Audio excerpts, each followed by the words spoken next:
Hello, this is Emma. I hope you are well.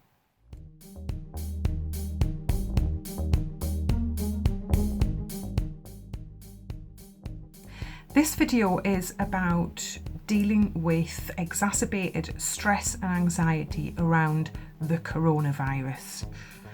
Now, did you see that little expression I did there? This is something that you will most probably be on the lookout for at the moment. When you're watching the news, when you're watching the Prime Minister talk about it, when you're looking at other people's reactions around you, you will be busy reading and looking for all sorts of signs and signals. When people are on the news, doctors being interviewed, all of that stuff, do they know something we don't know? Is there some piece of information I can subliminally dig out and get a better understanding of what's going on? And that's understandable because this is an unknown quantity. To a greater or lesser degree, I'm not a health professional in that sense, so I don't know a lot about it. But I know that when we're frightened, and I know that when unusual things come along that as a society we haven't got a lot of experience with, we look to other people, we look to how they're reacting and what they're doing with it. And that is the classic with the whole toilet roll panic buying. You know, one of the reasons behind the psychology is we simply see other people doing it, so we think, I better do it too. So in general terms at the minute, you will most probably be trying to observe a lot of people and a lot of different things to try and make sense of what is going on. That is totally normal, but what we've got to appreciate with you is that you already most likely have an underlying anxiety condition or something that's been diagnosed. So you will be feeling this more. You probably will be feeling really triggered, and you're probably thinking round about now, wow, this is all I need. You know, I've just got things kind of under control. I'm working really hard with anxiety and fear, and now this has come along. What on earth am I going to do? That's what this video is about. It is about getting you a few top tips to get a bit of a reprieve while this is going on. So the first top tip I've got is stop looking for the signs that I just did. You know, do these professionals know more than they're letting on? You're bound to be hypervigilant, but try to come away from that if you can. Just stop looking. You know, it isn't really going to make a difference logically if you, however many times you check in with the news during the day, or however many times you open social media posts. If something is distressing you, stop looking.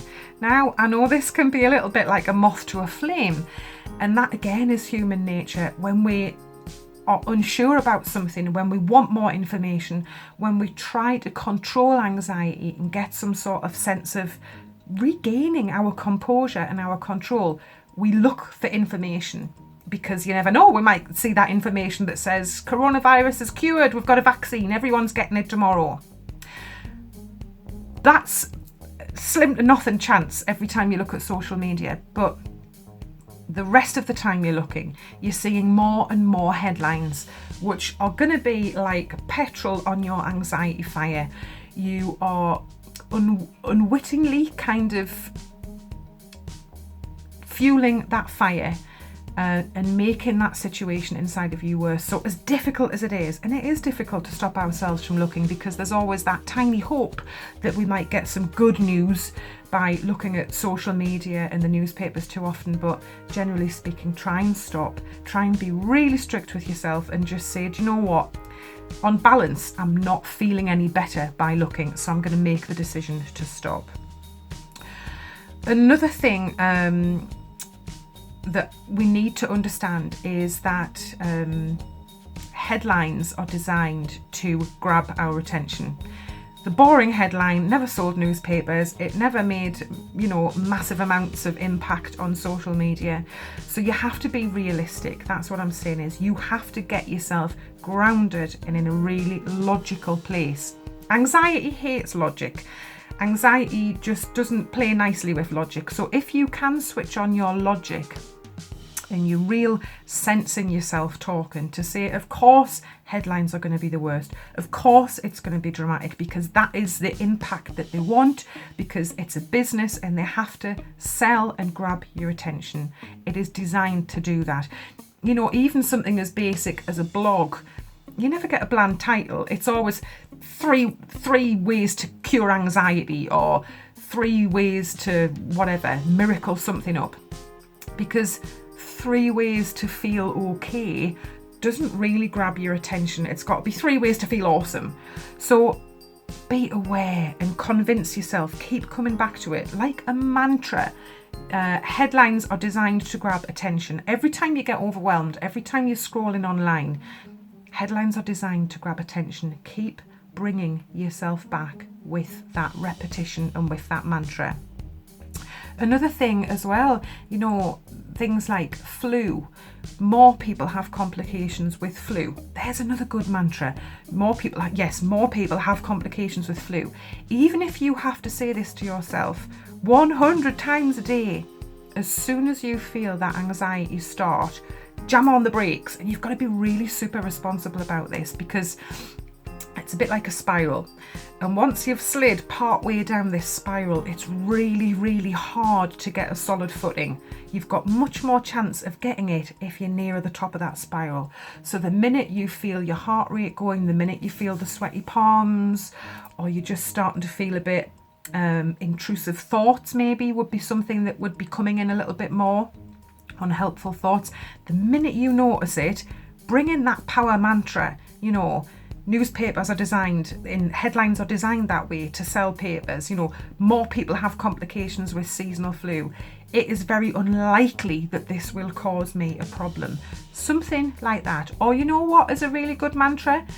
If the worst thing happens, I will manage. If you think about all of the times in your life that the worst thing has happened to you, it might be divorce, it might be the death of someone close to you that you've loved and lost. It could be any sort of crisis you were up against. I was out of work, or whatever curveballs life's thrown you. At the time, they'll have felt enormous, they'll have felt all-consuming. But now you're starting to move to the other side of that event, to the other side of that trauma. And you did it. You dug deep. You found whatever it was you needed to continue. And this is exactly the same. Should the worst happen, actually, I believe in myself. I'm going to be okay. This will be okay. Another awesome mantra. This too shall pass. That is great with anxiety, because if you can sit with the sensation and not panic, and just begin to become aware of your breathing, just begin to become aware of the space around you, ground yourself, put a little bit of pressure on your feet so you're standing on a solid surface. Another anxiety top tip that I love: put your 2 hands across here and gently press and just go, I've got this. This too shall pass. This too shall pass. That to me feels a bit like one of those weighted anxiety blankets. A lot of people find that really comforting. You can do it anywhere. This too shall pass. So 2 specific techniques. The first technique is called factor opinion. This has its roots in CBT type work, cognitive behaviour therapy. When things like this happen at the moment, and there's a massive amount on social media and in the news and on the telly, it's very easy to get carried along with it, with the drama of it, if you like. That's probably a good word for it. Carried along with the drama of it. People with anxiety, this will not be good to get carried along with the drama. Other people can switch on and off from it. Anxiety people probably can't. It'll probably go round in your head. Factor opinion can really help this. It's about very simply distinguishing what is the fact and what is the opinion. Say for example, let's give you a quick example. I left the house this morning. I waved to my neighbour. He didn't wave back to me. Now all day in my head I've been saying to myself, Emma, your neighbour hates you. He didn't wave. Emma, your neighbour's rude. Emma, you must have upset your neighbour. That is my opinion. Now opinions are emotion based, and our emotions are often wrong. I've got to be honest, our emotions can get us into some strife. We can't really rely on emotions as much as we can rely on our logic. So that's my emotional response, and my emotional response has been driving me mad all morning, because now I'm whipped up in a frenzy. My neighbour hates me, I hate my neighbour. If I can take a minute and think, hang on, what are the only facts in that situation? Well, I pulled off the drive, I waved at my neighbour. he didn't wave back. That is the only fact. The only fact in this situation is my neighbour didn't wave back. The bracketed bit to that could be he was distracted, maybe he didn't see me, maybe someone in the house caught his attention and I couldn't see that from a different perspective and a different point of view. It opens the door to possibilities. It's possibility thinking. There's a lot of possibilities as to why he didn't wave back, but the fact remains, and the only fact that remains, is that he didn't wave back to me. So where does this fit with the coronavirus? The facts that we're being told are that more people have complications with flu. There's a fact. They're telling us that things like washing our hands will slow the spread of it. That is probably a fact, because that is coming from less opinion, more logical, more common sense. Really, facts are common sense. Another fact, we don't know how many people this will spread to. That's a fact. It's probably a better fact than the hand washing one, to be fair. We don't know what the impact of this will be. Fact. Let's get okay with sitting with the facts, because even though we don't know how far this will spread, feels like a very anxiety-provoking fact.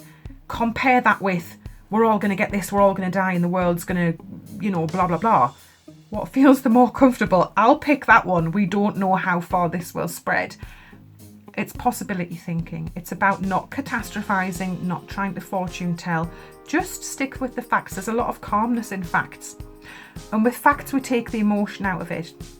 Remember, heart-based emotional responses, my neighbour hates me, it keeps us going round in that loop, which fuels it. We get more emotional, we get a bigger response, we get even more emotional.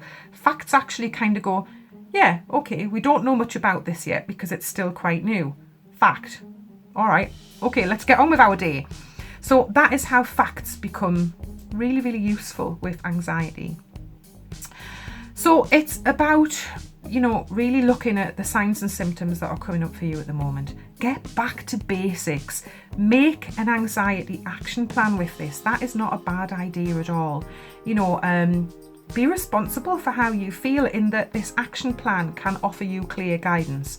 So let's think, can you think of 5 things that make you feel better when you're feeling stressed? Do you need to talk to someone? If you do need to talk to someone, who are your top 3 people? Can that be part of your anxiety action plan? What self-care is important for you when you're feeling anxious and stressed? Is it a bath with candles? Is it a walk in nature? Is it reading a book and switching your head off? Is it being mindful? Is it engaging with art? Is it about reaching out to somebody? There are so many different ways that we can look at self-care. Is self-care about really good eating for you? Is self-care about being boundaried? Can you be boundaried with social media? Can you be boundaried with how much you let yourself watch the news? If you know something is adding fuel to your anxiety fire at the minute, try and stay away from it for a couple of days.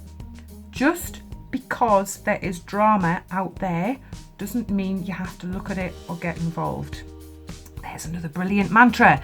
Just because there is drama out there in the world doesn't mean I have to look at it or get involved. You are completely in charge of how you feel and what you put your attention on. So I hope there's a few ideas in here that can help you work with, particular health anxieties that are coming up at the moment, or fears around this, because it is relatively unknown, and that is understandable. But you can come back to basics with anxiety. You can make an action plan so that when you are in that spiral and it's gone a little bit too far, you know how to stop it and to get yourself out of it. You can stop watching the news. You can begin to pull away from it. You don't have to engage in it. And you can reach out and talk to somebody too. So I hope that's offered you some hope and some help at the moment if you are feeling particularly anxious about things. Get back to basics, allow yourself some space, breathe in the goodness, breathe out the stress. You can totally do this. You are strong stuff and you can get through this. This too shall pass. Take care for now.